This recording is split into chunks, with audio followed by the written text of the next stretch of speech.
Hello and welcome to Glencoe in the Highlands of Scotland.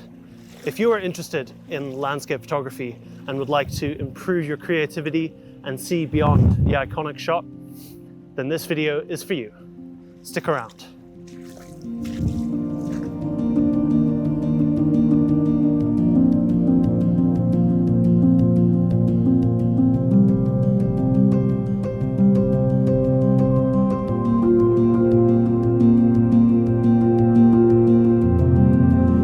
Creating a personal connection with the landscape, I find, is so much more fulfilling. And in order to do that, to unlock our creativity, we need to spend time in our landscapes, get to know them, and just be curious about what's around us. That has always been geology and the way water moves through the landscape for me. So when I look at these landscapes around me, I'm thinking about the glaciers thousands of years ago and how they've carved out the rock. And so that is informing potentially a richer narrative of composition. There's no doubt that this is a stunning scene, but I think with a bit of exploration, we can create something that is unique and personally expressive to our experience here when you're out in the landscape.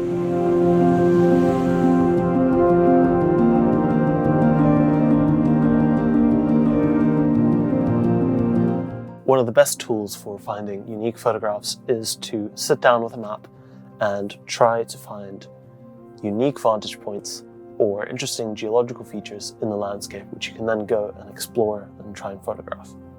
So in the Glencoe Valley here, and I can see there's a vantage point at the one end of the valley which doesn't get hiked very much, so I might go and try that. There's a bunch of various glens, which I think I'm going to go up and explore, try and get up to the snow line a bit. And then first though, I think I'm going to head out to Rannoch Moor. The contours out here are much more spaced out on the map, so I know that's going to provide me with wide open spaces where I can go and explore and try and find some different foregrounds to use in my photographs. Purposefully ignoring the popular Glencoe viewpoint, I went in search of a unique composition. Just 10 minutes south, the views open up over the Rannoch Moor to some spectacular peaks. I explored the area for a foreground element to incorporate the winds that were howling across the valley. A pond with a sweeping curve towards the mountains would work perfectly.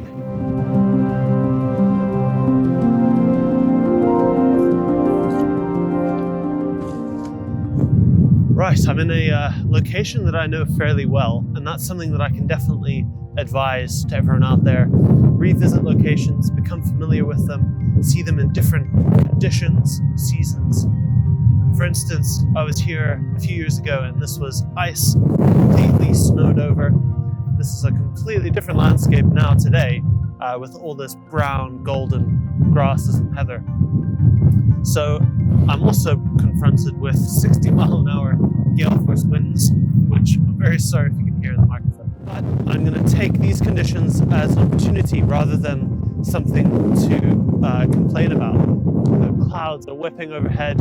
The surface of the pond here is looking beautiful, and so I'm going to try and do some long exposures as well as maybe some intimate abstracts of the rippling water surface.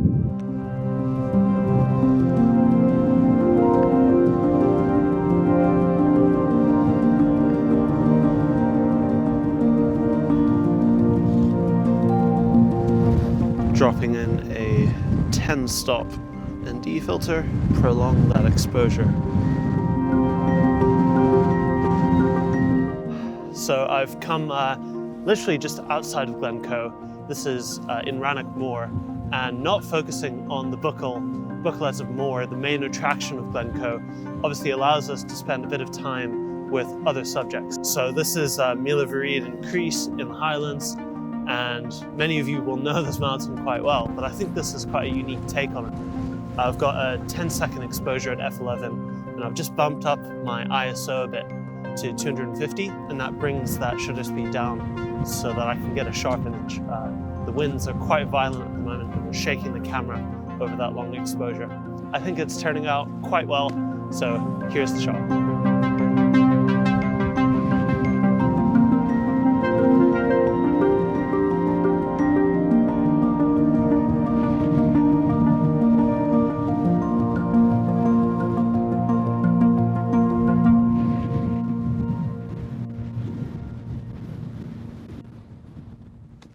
This overcast light is actually perfect for some more intimate scenes. So I'm going to head down the Glen to a little river that's hopefully a bit more protected from the wind.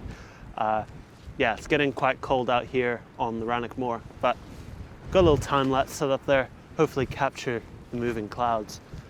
Anyway, let's head down to this river and see if we can find some more unique compositions.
To really distill a photograph down into its ideas, I find it a good exercise to eliminate the horizon.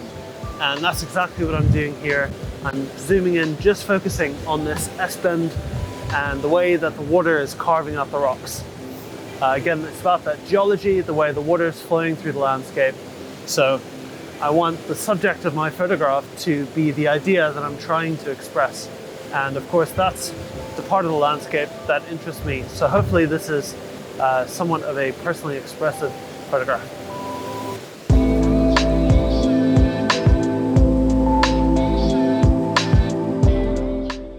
Smaller, intimate scenes are often a great way to get away from the iconic landscape images.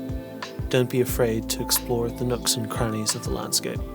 Often the very ground below your feet can have some interesting subjects.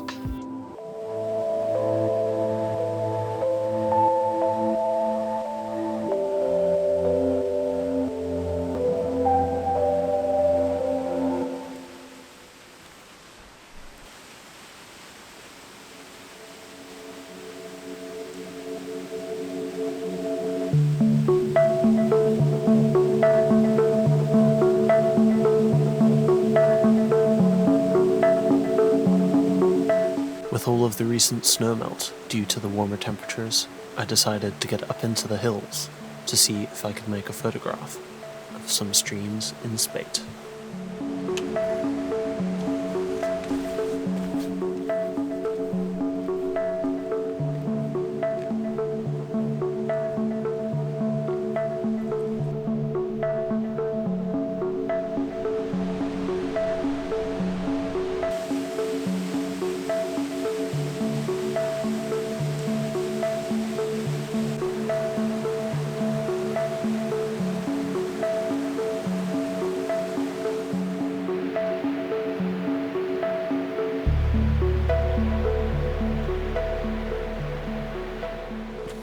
So we've made it up to this incredible valley with eroded scree slopes, snow up on the mountain, and of course all the melt that's happening is causing a beautiful stream with some cascades. So that's going to be the focus of my first image up here, really talking about the snow melt and the erosion that's caused this valley to form.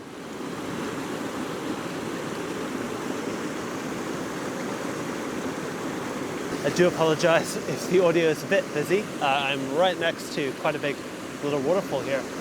And what I've done is I've dropped right down and I'm trying to get sort of the perspective of the stream pretty much. And by lowering myself down, I'm also cutting out a lot of mid-ground, and that's putting more of an emphasis on the relationship between the snow in the distance and the waterfall. I'm also going slightly longer focal length, so I'm about 40-45 mil, and that's bringing that background closer in, enlarging it relative to the foreground. So I think this is quite a nice image. It is, in a way, more of a classic grand landscape shot, but it isn't that sort of super wide angle. So I think there is something that's fairly unique here. It's speaking about this moment in time in this valley, and of course how the valley was formed through this erosion over millions of years.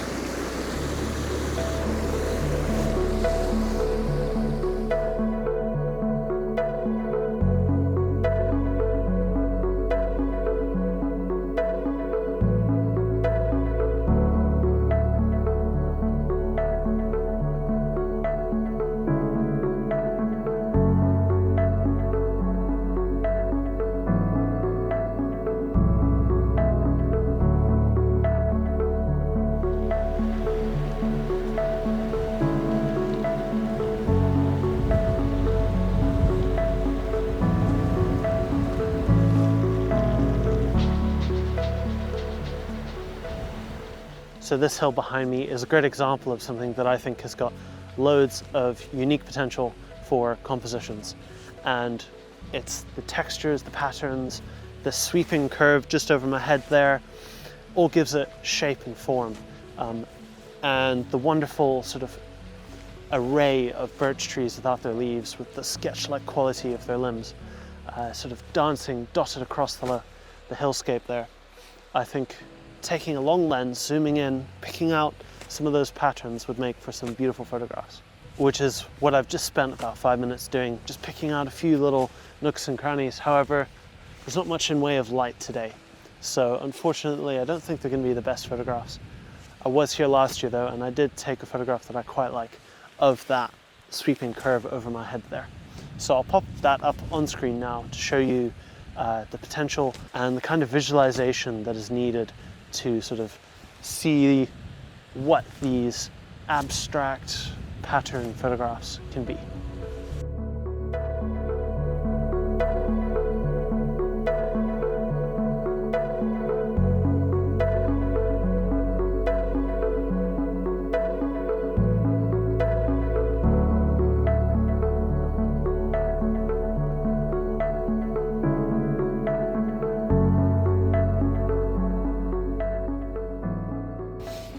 Right, well, got about an hour back down to the van, and then tomorrow morning getting up bright and early to go up a bit of an unknown hill to try and get a unique perspective over the Glencoe Valley.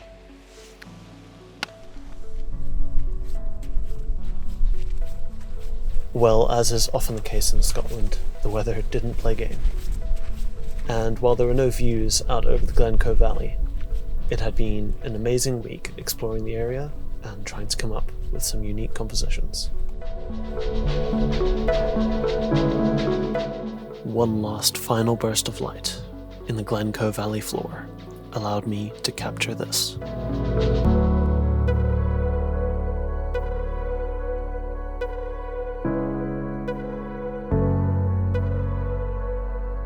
Thank you so much for watching. I hope you've taken something away from this video.